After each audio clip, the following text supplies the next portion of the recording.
But I want us to be united as a people. Kenya is much more important than any one of us. If Kenya burns, we have no country. You've seen around us, Somalia, from 1991 up to today, is in turmoil. Look at South Sudan. Look at DRC. Look at Ethiopia. And some other countries around us here. It is better to have peace that we're having here and push and go and have a peaceful election than to have turmoil in this country. Because if it disrupts, you don't know the end. That is the message that I want to convey here. And finally, I want to say that Parliament must not try to change the Constitution because of narrow ends. The Constitution that we brought here brought devolution. Devolution need to be defended. Today there's a Gazette notice. They are saying that they want to amend the Constitution in order to legalize this CDF national government. What does national government have to do in the counties? In counties, we have counties which have got executive powers to implement. Let the national government let go of resources to the counties as provided for the Constitution. Health is devolved, provide the fund down there. Roads also, is devolved. You don't need Kura and Kera. Have only Kenha for the national government, dealing with international highways, national trunk roads, and feeder roads, and leave all the other roads in the regions to counties and send the money down there. Why should you be building markets for counties? Let counties build a market themselves. How about affordable housing? Let counties build affordable housing. Then you will not be talking about 15%. You will be talking about 35 to 40% devolved funds. Then you can blame the governors if they're not working. But you cannot blame Governor Sakaja for roads in Nairobi which are not under his jurisdiction. Most of the roads in Nairobi are not county government roads. They are all Kura and Kera roads. What is Kera doing outside Nairobi as a city, the capital of the country? So let devolution work in the honor of Dr. Garu. I want to end by saying, may the Lord rest his soul in eternal peace. It's a very good afternoon, good evening, wherever you're following us. This is a Freak 24 political discussion, and we are discussing about the protests that happened today in this country, whereby we had protests and demonstrations happening from all the 47 counties we have, and of course Nairobi, Mombasa, Kisii, Kisumu, and some parts of the eastern region, Ukambani, that is Machakos County and Makueni County. We have seen a very serious demonstrations happening, and also more Kenyans coming out to cry for the government. Most importantly, they are saying but I want us to be united. Most importantly, they are saying that it is high time also the government and also this regime to listen to the Kenyans and also do as what the Kenyans are saying. Also, we have also listened to most people saying that this regime also need to focus more on developing this country. But today, in Nairobi County, we have seen a lot of people were injured. We have seen a lot of people lost their life. Over at least 12 people were killed today, and over 400 others wounded on Wednesday. A Gen Z-led protest that it was marking a first anniversary that happened in the year 2024. That is when we had the first Gen Z protest happening in this country. And today we saw a lot of people coming out in different counties. Nairobi County, Thika Road was full of Kenyans, Gen Z, and also Kiambu Road, which is a very big surprise. We have never seen Kiambu Road having the Gen Z protest, and we all witnessed this.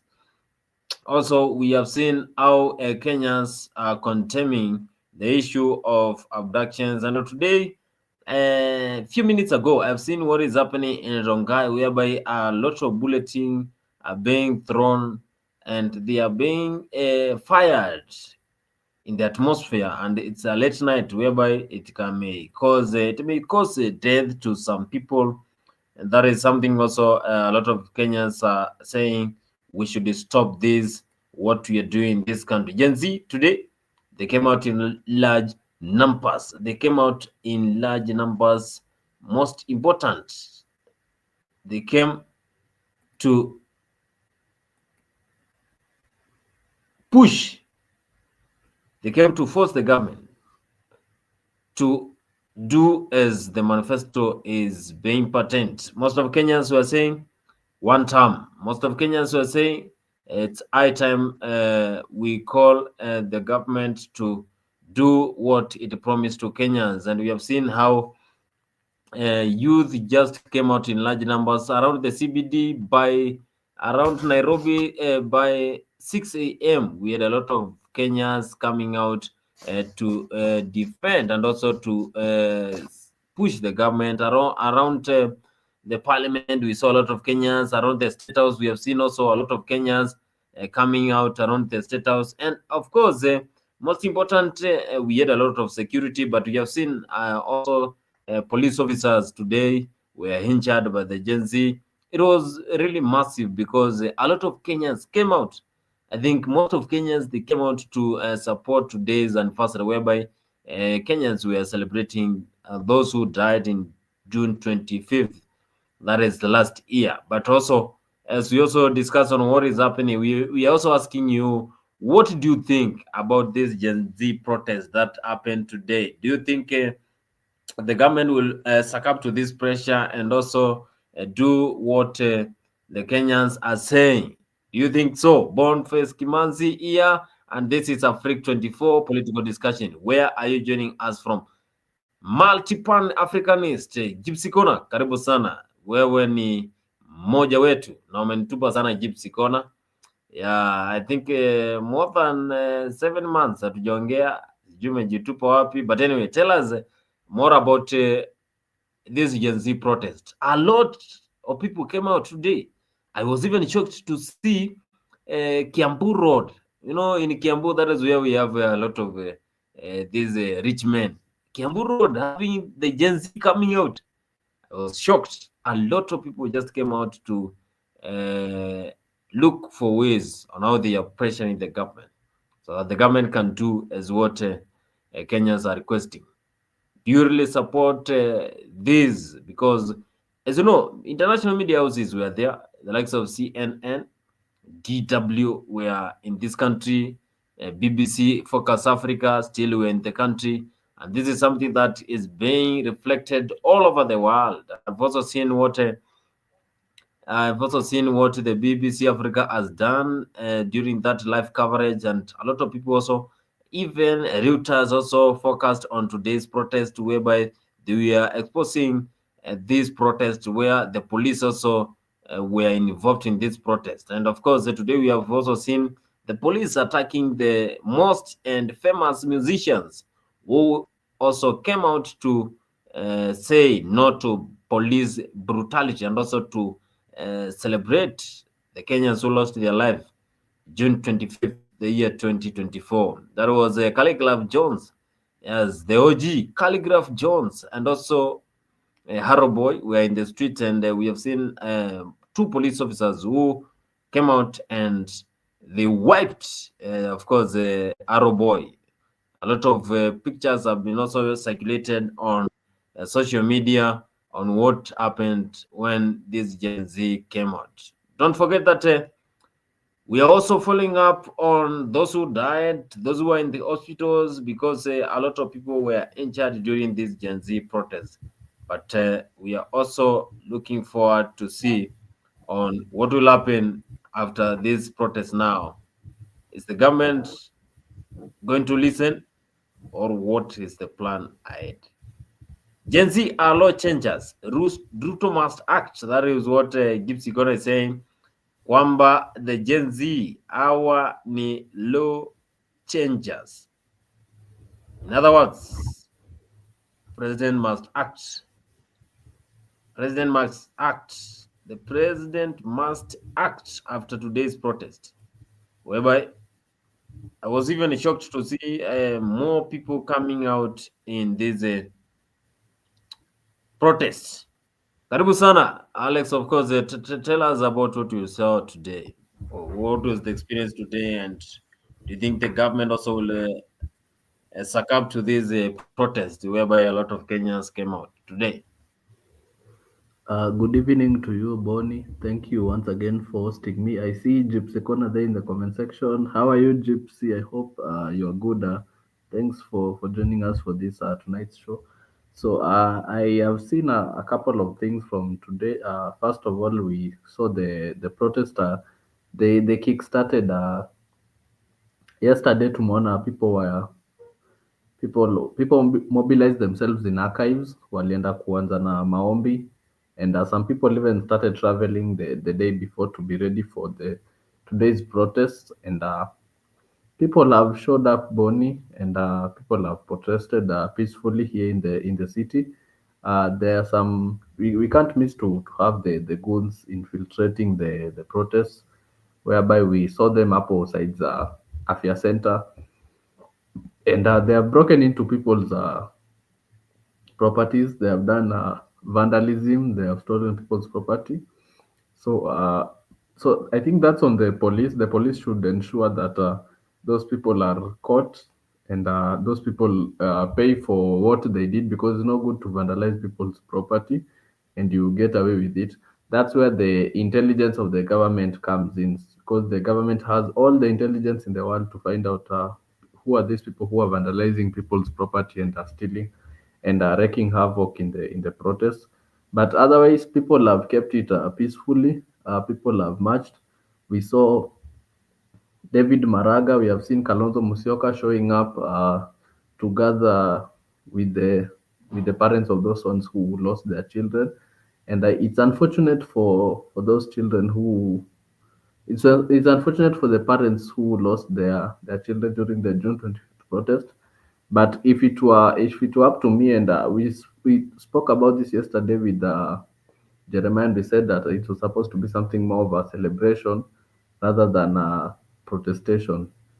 So if it were up to us, we would prefer something like we gather, we celebrate, we remember them, we even plant trees or do whatsoever to remember the people who are affected by the people who are killed during last year's protest. But I've seen countrywide there's been a lot of protests in many parts of the country, and so there's been protest from many parts of the country, and people.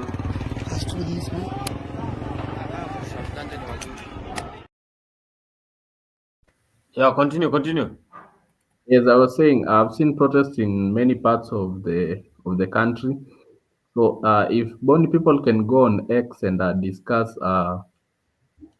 and plan for protests, and they show up in many parts of the country, that's a thing.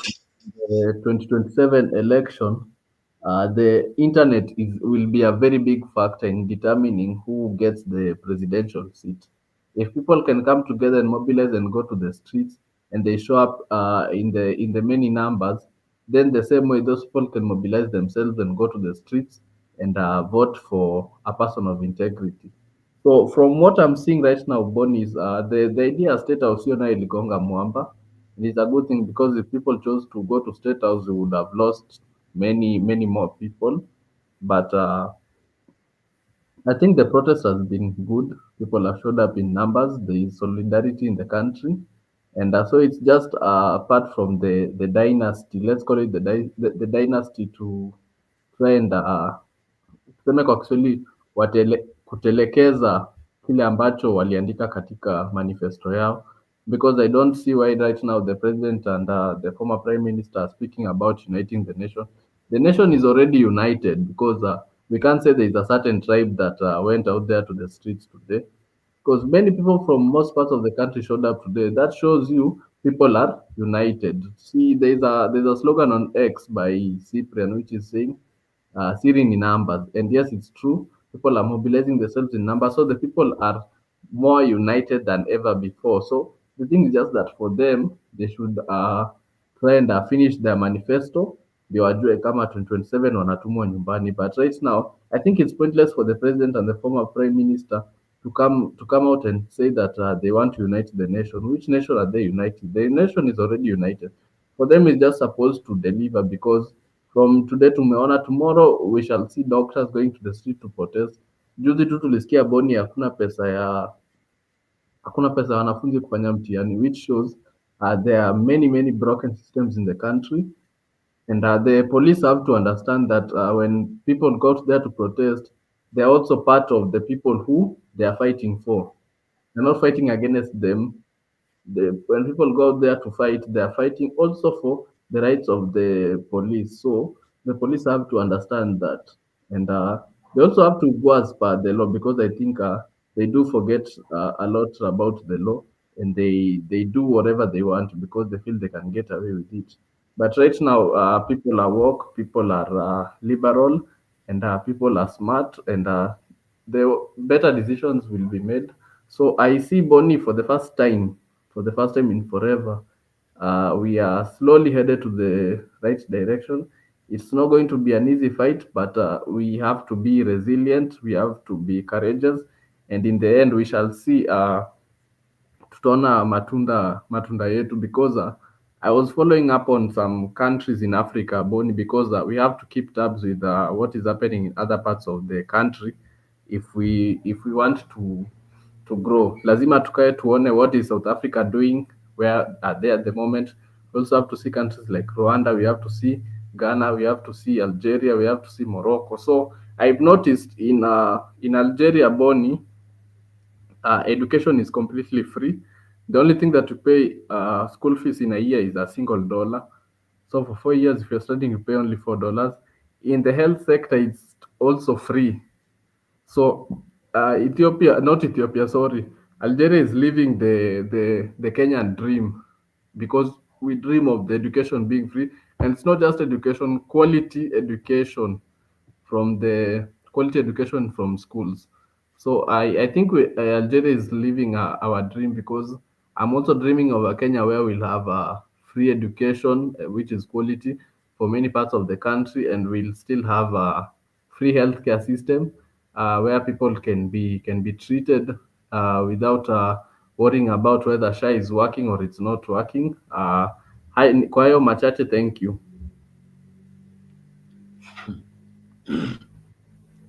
Gen Z protests.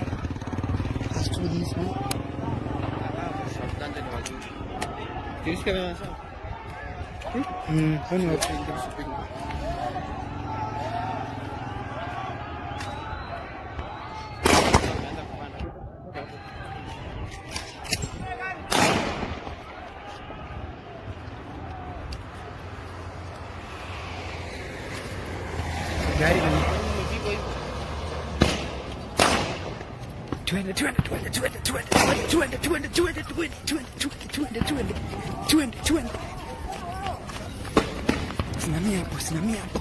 Lazima wewe juu kukimbia.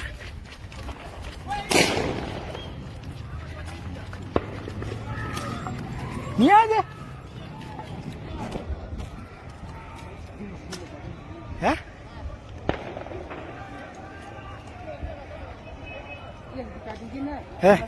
Uko nayo?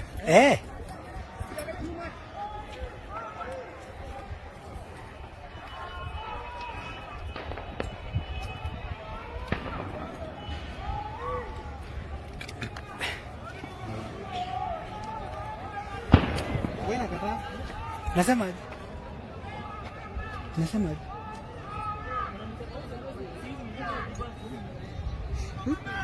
Aje bwana. Sisi sasa tunaenda wapi?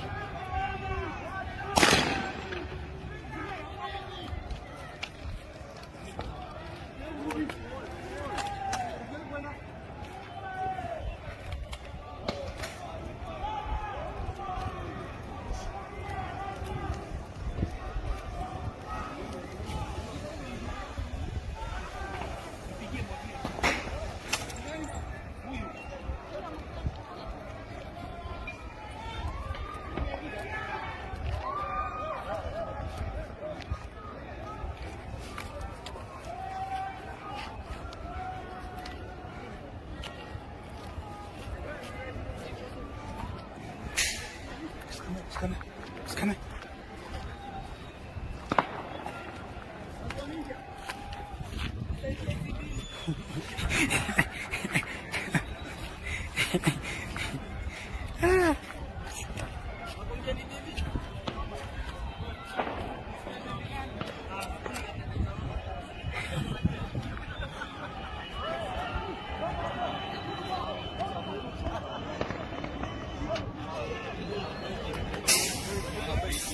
Anakuja.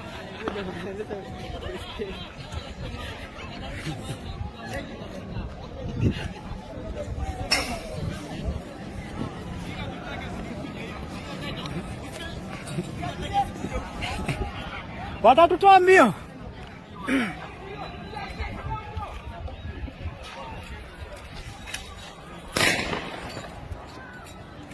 Watatokea hii zaidi.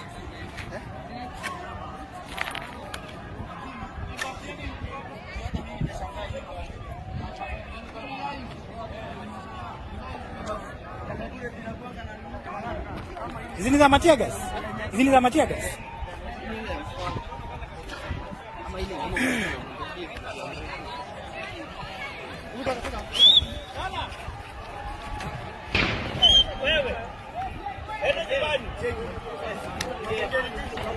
Ni aje?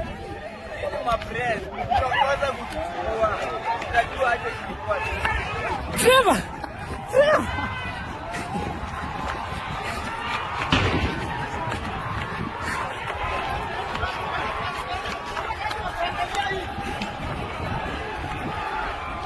Twende. Trevor! Tuka hapa. Tuchila hapa. Tuchila hapa.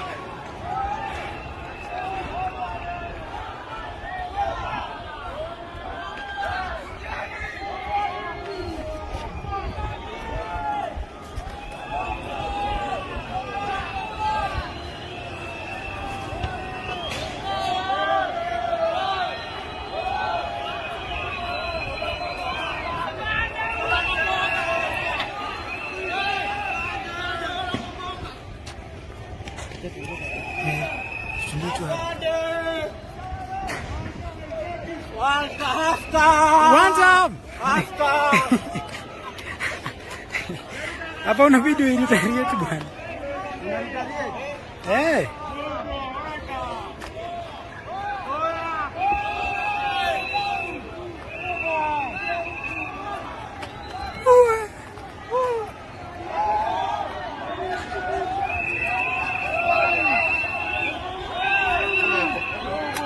Wewe unajua watu wanaweza kupiga. Kuja. Kuja.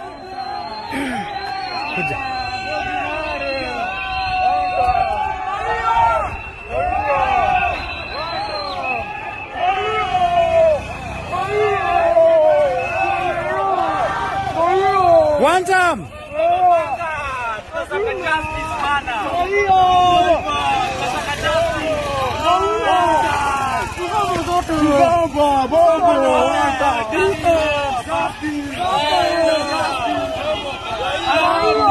Usikie wanarusha.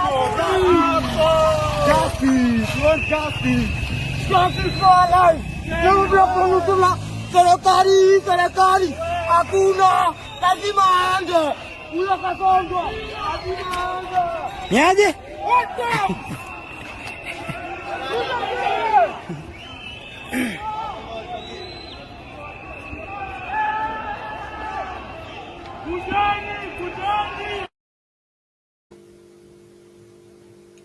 Yes, those were the angry Gen Z when Africa 24 was live today discussing and of course covering these protests happening in the city and different counties of this nation, whereby international media houses also have exposed this country. I've also listened to what the Tanzanian Crown TV was saying about the protests in the country, and they think that Kenyans are very brave and confident when it comes to expressing their needs and also grievances. So we also looking forward to see if the government is going to succumb. Alex, you said that change must come, but it will take time. Yeah, it will take time. But also Do you think that Gen Z will be very sad if at any point in 2027 we have a winner coming from KK government? Because I was also following some of the hashtags saying that we will also, they're saying that they will look for ways if at any point the KK government gets 1 million votes. They don't believe that they will get even 1 million votes. So you see, Bonnie, we politics is about numbers, and also it's also about rewarding loyalty. So if we are to go back to the 2022 elections, the biggest voting blocks that ensured William Ruto won the election was Mount Kenya and the Rift. So those are two of the biggest voting blocks that zilihakikisha Rais Ruto amepata kura, and he got votes from many parts of the country, but those were the two biggest voting blocks of his, unaona. And right now as it stands, Boni, Mount Kenya is the biggest community in the country. Hiyo Boni tusidanganyane imeenda. So with that being gone, we are left with him. He has to go and scrap in certain areas to try and get the votes. Lazima aende Coastal, aende Nyanza, aende Western, and aende North huko, aende huko Northeastern and other places to try and scrap the votes. Even Oscar Sudi mentioned it some few weeks ago. Sorry, he said that kura tutajaza, alisema tutaenda sijui kwa Wakamba tutajaza, na hiyo kujaza, it's a malicious way of him saying that we know we don't have the enough numbers to acquire power in 2027, so we have to try and find a way of rigging the election to make it look as if we have won. But in real sense, Bonnie, the KK government, as time goes by, it's losing its relevance. Last year, 2024, we had the Gen Z-led protests, which started and it went rampant. And 1 year later, Bonnie, we are back to where we were. And who knows, maybe in 2026 we'll be there, and maybe it will be a build-up to the elections that is supposed to be held in 2027. And Bonnie, we also have to consider that for the longest time, the youth have never participated in politics in the country. So in 2027, the youth will be participating in the politics of the country, which will be a changing factor. Even Rigathi Gachagua mentioned himself that if you only have the Gen Zs, then you are certified of winning the election, because the youth make up most of the most numbers in this country. But if we're 50 million, the youth make up the most numbers, but I don't have the correct stats. So that shows you, Body, that the youth being there in the picture in 2027, it changes the dynamics of politics, bringing a different perspective from what we are used to seeing in the elections, which is based on tribal. But as it stands, Boni, the KK is ruling. The KK government is losing relevance, and they are trying to find a way, Boni, to change the narrative, but it's not working in their favor, because even if they stand with Raila Odinga is losing relevance. Because to compare with the neighbors there, Kisii and Kuria, those votes are already gone. The Western zimeenda na Tembea, Ukambani zimeenda na Kalonzo. So slowly Raila is losing his relevance for liaising with this regime. So Ruto thinking him having Raila strengthens his chances of winning the election. I don't think so. I think he's missing the point. So going forward, Bonnie, there is a new sheriff in town, and the criteria is only one: you rule with integrity and you have accountability. That is the only way you will have peace in this country past the 2027. You have to rule with accountability and you have integrity, and we have to end police brutality in the country. The constitution has to be respected.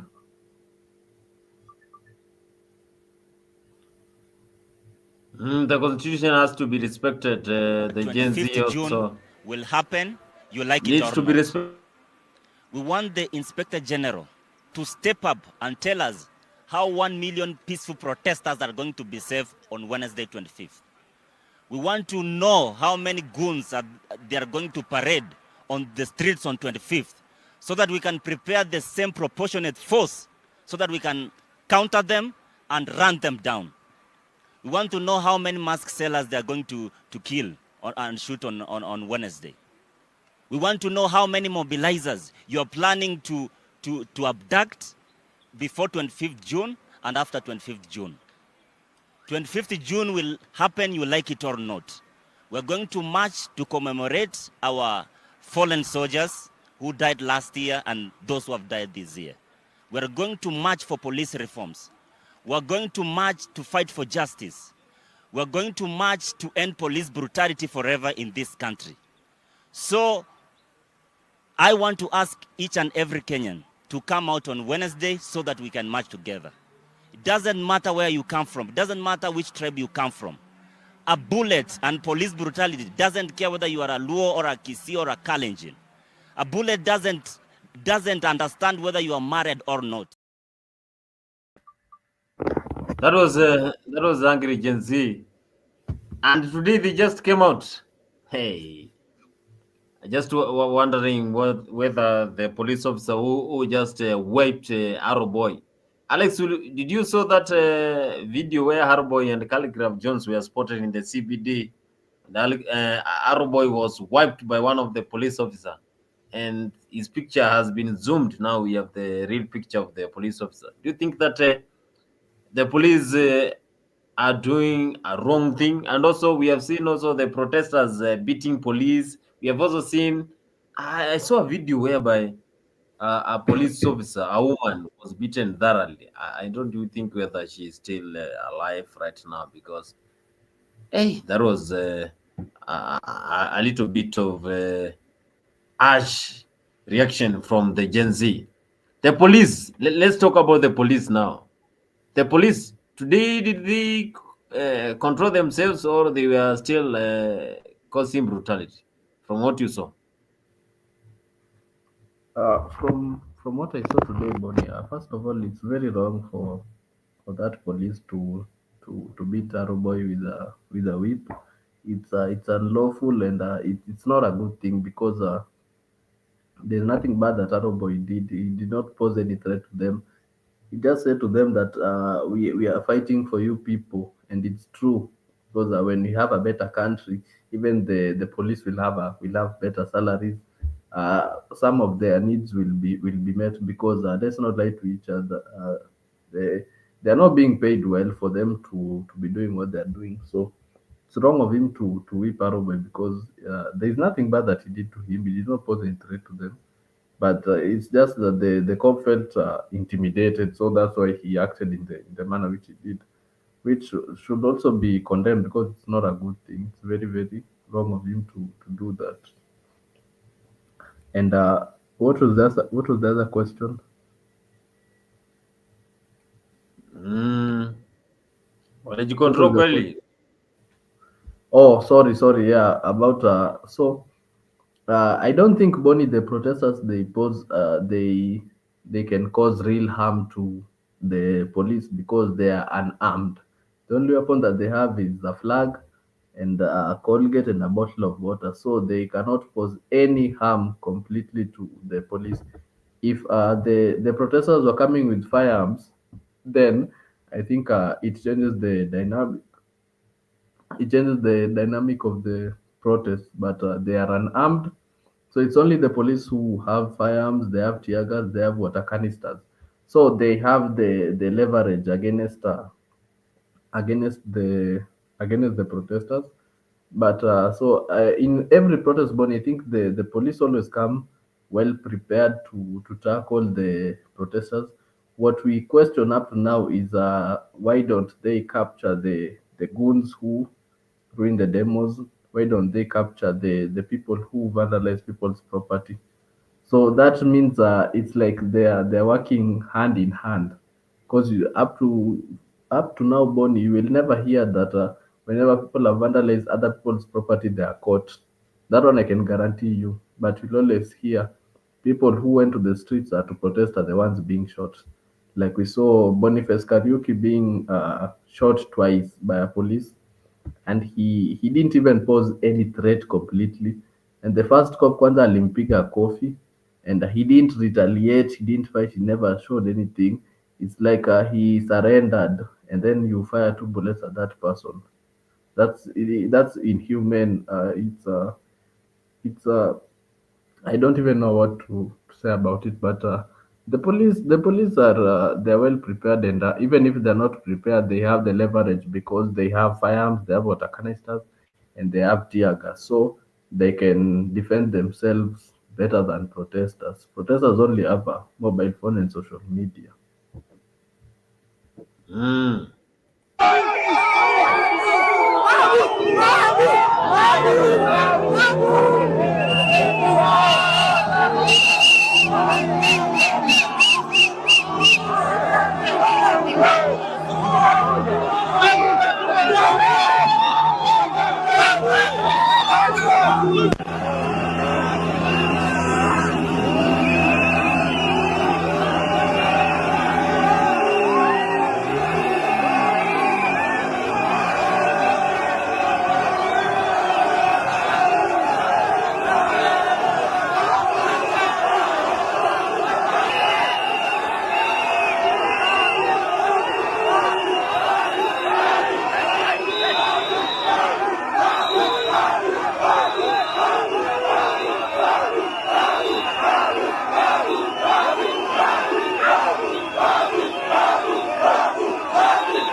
That is a member of Bakazist, Babowino, today joined the Gen Z around the CBD. And of course, a lot of Kenyans came out and brought Babowino. And also, he was very happy to join the Gen Z. We also remember last year, he also joined the Gen Z when he came out of parliament and he said one term, Ruto must go. That is what Babu Owino said. Do you think that Babu Owino has already overtaken Nairobi? Is Sakaja safe when it comes to the Nairobi governor? That is 2027. Ama imeenda? So actually, I think Boni, in terms of politics, Babu Owino is the darling of people in Nairobi. First of all, I think he's charismatic in politics, and his orating skills are good. He's smart, he's intellectual, and to top it off, Babu Owino works. If you visit Embakasi, Boni, there is a reason why Babu Owino always finishes. Always either he is the first or the second best MPs in terms of work rate. It's because Babu Owino anajituma huko Embakasi East, working day and night to ensure that that Embakasi East looks good as a constituency, and also to try and finish his manifesto. That's why people love Babu Owino Boni. So Babu Owino, and Babu Owino plays his cards well in politics. Right now, even him showing up today, it could be a political move by standing with the people, because there's something in Rigathi atuambianga always, yeye huwa anasikiza ground. So Babu Owino, and the good thing Boni about politics is that being on the people's side, listening to the people, and doing as your people want, because they're the ones who elected you. So even Babu showing up today, it shows that leaders are standing with the Gen Z movement, and tusidanganyane Boni. The only thing that could have guaranteed Sakaja a second term is by him working and delivering, because in the 2022 elections he won the Nairobi gubernatorial seat by a landslide victory, because everybody believed in Sakaja since akikuwa senator. The people saw him as a person who stood for the people. So tuliamini if he's given the seat of the governor, he will do better. He will do what Mike Sonko and Evans Kidero failed to do. But to a surprise up to now, Boni, Sakaja is yet to live up to the expectations of the people of Nairobi. So that's why right now people are saying Sakaja must go. And it's we have never seen a governor in the city. Boni amepiga 2 terms, wenye wamekuwa wote ni 1 term. So I expect the cycle to continue, but we never know, because 2027 is still far, and a lot can happen. So we have to wait and see what is installed for us.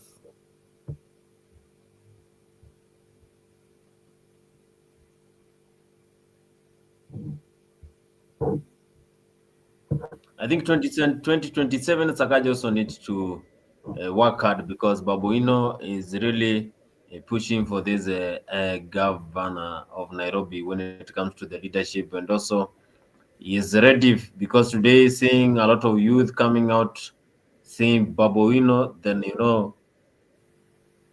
something big is cooking. But the president also today he spoke, and I also have a clip here by the president said that we have only one country, and he also said that we need to transform, we need to work together so that we can make this Kenya great. But is it working? More innovative approach to carry out development in our country, and it is doable and it is possible. Kwa hivyo tushirikiane katika njia hiyo, na mimi nataka niwaulize Wakenya wote, tuungane, tushirikiane, tufanye kazi kwa pamoja.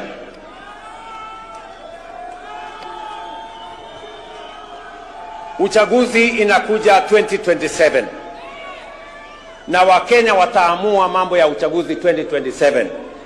Kwa sasa tushirikiane, kila mtu afanye kazi mahali ameajiriwa. Ikifika wakati huo kutakuwa na mtihani, 2027 kutakuwa na mtihani. Wale watapita mtihani wataendelea, wale wataanguka mtihani wataenda kulima, na dunia itasonga mbele. So Kenya inatakikana tuwe namna hiyo, tukijua ya kwamba tusiharibu muda wetu mkubwa tukigombana ugomvi pande hii, sijui nani atafanya wapi, sijui nani ndio nini. Hiyo ni saidia kwa sasa. Kwa sasa tuzalishe chakula, tusaidie wakulima wetu, tusaidie kilimo, ituzalishie chakula, ituzalishie mambo ya agro processing, itupatie bidhaa ambayo tutauza nje ya nchi, tuweze kudhibiti uchumi wa taifa letu la Kenya. Tujenge affordable housing, wa Kenya watoke katika slums. Tuhakikisha kwamba kuna bima ya afya ambayo haibagui nani yako na kazi, nani hana kazi. Tuhakikishe ya kwamba tuko na amani katika taifa letu la Kenya, ili uchumi ikue na sisi wote tujivunie kuwa wa Kenya. Sisi ni nchi ya demokrasia. Umesikia vile Atwoli amesema wako na demokrasia kule Kotu na kuko na demokrasia everywhere. We want to build a strong, democratic, united, prosperous nation that all of us can live in and be proud of. And it's not going to happen. We are going to make it happen. And it's going to be a product, a prosperous Kenya is going to be a product of decisions that we make. We cannot be prosperous if we don't make the right decisions. We cannot develop if we make the wrong decisions. We must make the right decisions for the country to grow. And I want to promise the people of Kenya that I will always make the right decisions to make sure that Kenya makes progress. Because I owe it to the people of Kenya to make the right decisions. Sometimes they may not be popular, but they are the right decisions that will change the destiny of our country. If I did not make the right decisions in 2022, if I did not stop the subsidies of fuel and unga and all the other things, we would not be talking today that Kenya is the 6th largest economy in Africa. We would be talking about something else. So tunataka tushirikiane namna hiyo, tufanye kazi namna hiyo, and I am very confident about the future of our country. Kenyans, we have the best country that we can have. We should be proud to be Kenyans. And we must do whatever it takes to make this country great. We must avoid convenient decisions that only helps us to mark time on the same spot. We must make the decisions that will make Kenya progress and move forward. The clergy, the Right Honourable Raila Odinga, my Governor Johnson Sakaja, our peers, fellow members of Parliament, distinguished guests, the family of Dr. Francis Ngara. As we honour his life, Dr. Francis Ngara, a man of integrity, intellect, service, we are also called to reflect on the times we're living in.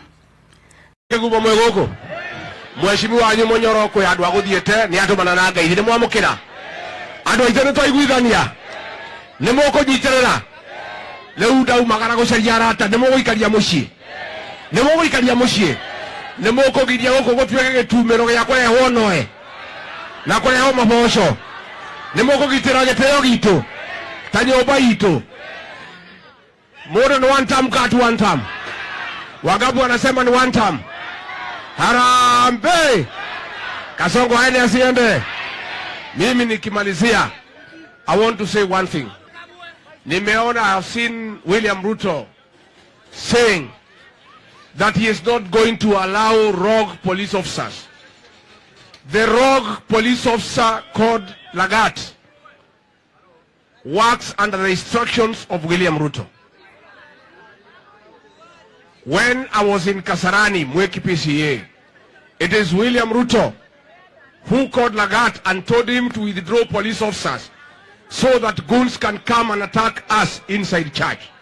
William Ruto, how can you say you don't want rogue police officers when you are the one who has made them rogue because you are the one who gives them instructions on what to do?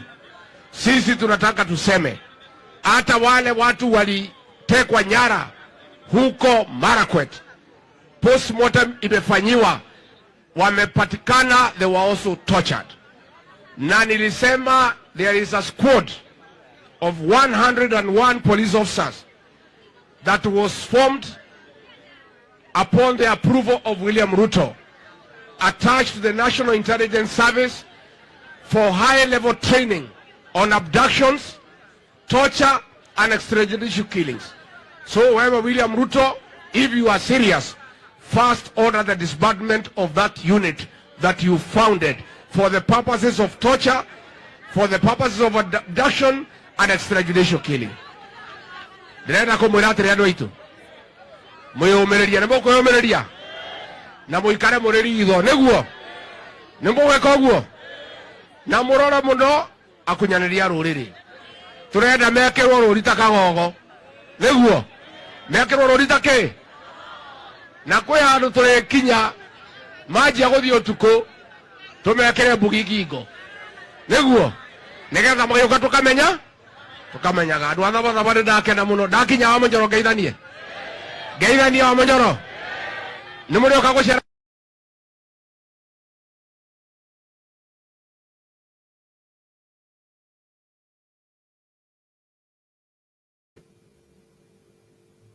So of course, Rigiji anasema kabisa one time.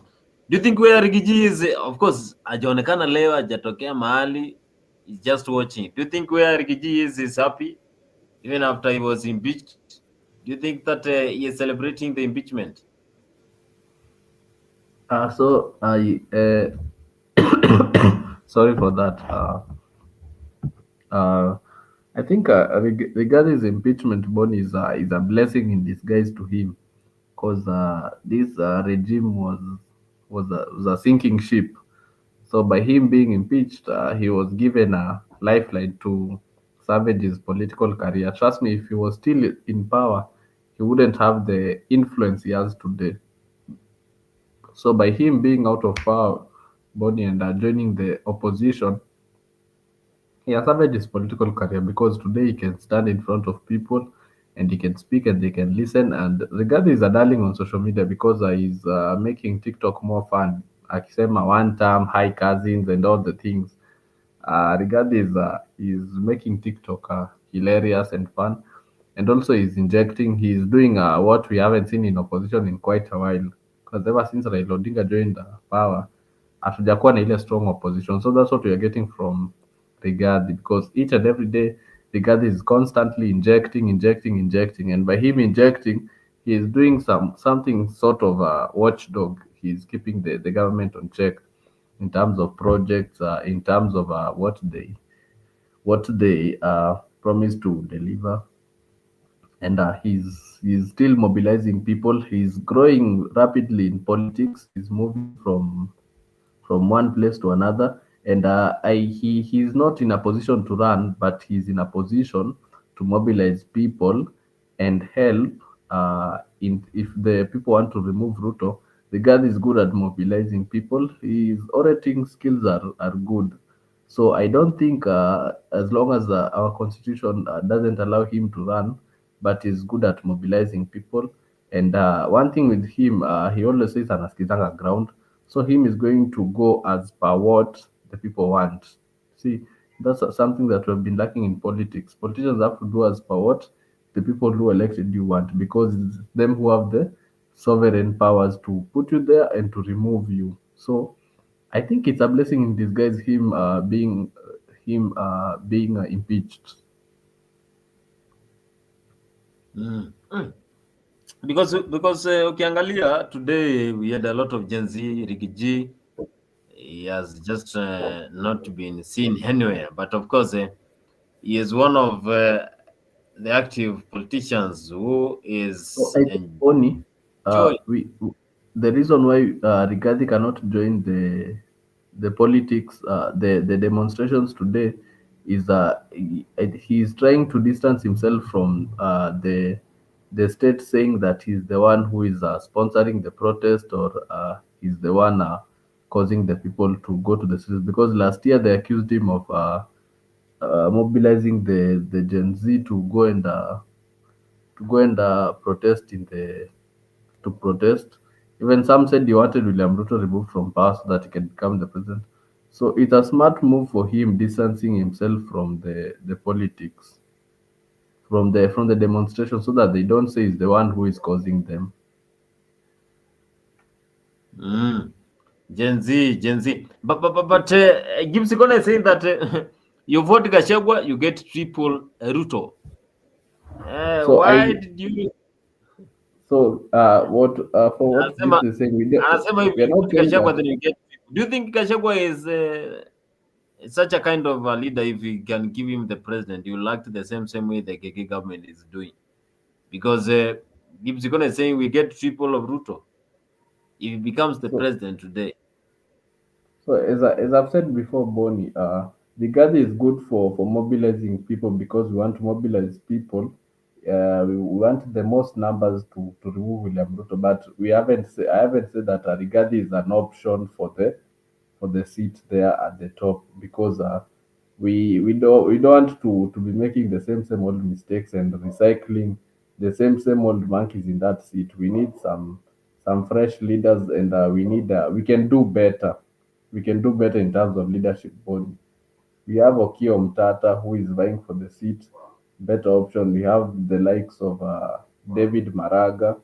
So we have better options. So if we are to vote Rigadi is the last of all the candidates. So we just need him to mobilize people, but we don't need him in the seat, because he has been there. He has been part of that government which hasn't delivered for the citizens. So what are we going to get different from him being in the presidential seat? Nothing. Mm. Gibbs gonna say that what did you do awesome or he has joined Ruto's dining hall? That is Gibbs gonna in the comment section. Yeah, Gibbs gonna thank you so much. Of course, you have been actively making sure that this conversation goes on well. But from what I think, I have seen these protests, and in Ukambani, I was also shocked to see two people shot dead in Matuu, Machakos County. In Makueni, I've also witnessed some of Gen Z being shot by the police. So in Ukambani, this is one of the areas where we don't have those protests in such a intense, but we witnessed two deaths from those counties. In Nairobi, a few, and also I also experienced today medical practitioners also being tear gassed by the police. I think at the end of the day, what Kenyans are also requesting is these rogue police officers. Does it mean that we are not having proper training when we are recruiting the police officers to get into this national duty? Because when you get to a police department, then you are serving the nation. Huduma kwa wote. But now they are fighting the people who are supposed to be protected. Now they are using the weapons to fight the people who are supposed to be taken care of. So Kenyans are also asking the credibility of these police officers, and also how is this going to be handled? Because today, very early in the morning, I saw the cabinet secretary for the interior, that is Kipchumba Murkomen, interacting with the police officers in the CBD. But after a while, we saw what happened: police officers running against the agency. But also, what I also request is, when shall we have protest in this country being like what we experience in the United States of America? In USA, I saw the protest ongoing, but you will not see anyone vandalizing anyone properties or things that we witnessed in Dangoreti, in Kawangware, whereby the police station was burnt down. In Kikuyu, the police station, the law court was also burnt down. Does it mean that So this is how we should? Is this how we should address these issues? so that's a good question, Bonnie. So yesterday Jeremiah spoke about something, and he spoke about our systems being very much broken, of which it's very true. I think it was about in 2023. Yeah, I think 2 years ago. I was watching some protests in South Africa being held by Julius Malema, and I saw those protests. Boni were very, very much organized. They are very civil, and they are very orderly. Whereby you'd find that the police were working with the protesters, and they were putting, say, security on them. Yes, they were walking down the streets. So for that to happen in Kenya, Boni, we need a strong police force which is full of people who are knowledgeable and people who understand what the Kenyan constitution entails, and they have to understand that whenever there is a protest in the country, it's not about the state versus the people. You see, and for the first time, Boni, we are not seeing the protest that we saw from Raila Odinga, whereby people are going to throw stones in town, or whereby people are burning tires or vandalizing properties and engaging with the police. For the first time, we are seeing different kind of protests which are in the constitution. People coming to the streets unharmed and saying they are peaceful. So what the police should do is they know always protests are scheduled. So and they have interacted because we have had a couple of protests since they started last year. You understand these people are peaceful, and they always say it most of the time, Bonnie, we are peaceful, we are peaceful. So these people, they're supposed to work with them as they carry out the protest, and by virtue of them doing that, it isn't everything. We won't find people being shot. The police are supposed to work side by side with the protesters. Then, if they do that, Bonnie, so where will the goons hide? Where will they find the opportunities to go and vandalize people's property? Where will they get the time to be able to fight with the normal citizens? So it will be difficult for them because if you combine the police with the peaceful protesters, then I think you have nullified the chances of goons trying to infiltrate the protest. But the problem here is you find that there are videos online, many of them, Bonnie. So, something that I'm insinuating. Police are working with the goons. Unaona gari imeshuka, mapolisi wametoka, magoons na viboko, they go to get the protest. But I think the police, they don't understand that the masters are the citizens. So I think they believe they are the masters. So once they lose their power, once the citizens realize that it is your taxpayer money body that is paying their salary, I think those people will respect the citizens more rather than treating the citizens the way they treat us. But I said before, there is coming a time of change, and in that time of change, they will have to change before the change changes them. They will have to now liars with the constitution, and they will have to do as per what the citizens expect of them. Yes, it is sad because the Ukamba people, the Kamba people are always calm people. But why the light bullet? That is a Gypsy Corner in the comment section. As also today, I was in the demos. I was in the demos, but behind the scenes, I saw live bulleting being thrown. Even few minutes ago, around Rongai, a lot of live bullets were thrown up and down. But we just say, let's fight for our country. Let's keep peace because the peace is what drives this country. Of course, for this one now, we have discussed more about the protest, Gen Z protest. I want to appreciate Gypsy Corner and Alex also for joining us today as we discussed more about what happens today, the Gen Z protest, and the way forward as this country is seeking ways for a proper governance from the Kenya Kwanza government. And also, Kenyans are looking forward for 2027. Now, the big task is who will win 2027? Is the president going to serve for the first time and then we get another president? Or those will be answered before 2027. I want to say thank you so much, Alex. Of course, give us your parting shots as we come to the end of the show. Okay, so thank you for hosting me for this amazing political show. Thank you, Gypsy Corner, for for joining us in the comment section. We appreciate. So mine is to say we end police brutality and we keep on the faith strong. We fight for a better country for us in the future and for our future kids to have a better future. Same way the likes of the Dan Kimati fought so that we can have the freedom that we have today. So we have to also fight with the fight is very big because we are up against some systems that some systems that are there that have been running this country. So it's a big fight. So may God help us as we try to liberate the country Kenya, and I believe all that is well ends well. So as for now, we ask people to subscribe to our platform, and we are broadcasting the demos live hapo kwa Afrique, zitakuwa live hapo. So if anyone joining from anywhere, because tumesikia mainstream media wamekatazwa, but here at Afrique will be live streaming. Our reporter from the ground, Geoffrey is there. So yeah, thank you, Gypsy. Also waiting for Dimba. Yeah, Dimba will have a very big show coming soon, Gypsy. And for now, people to subscribe, we grow the platform. And anytime there is anything political or anything that is happening around the world, today we'll bring it live. Thank you, Bonnie. Thank you so much, Gypsy Corner.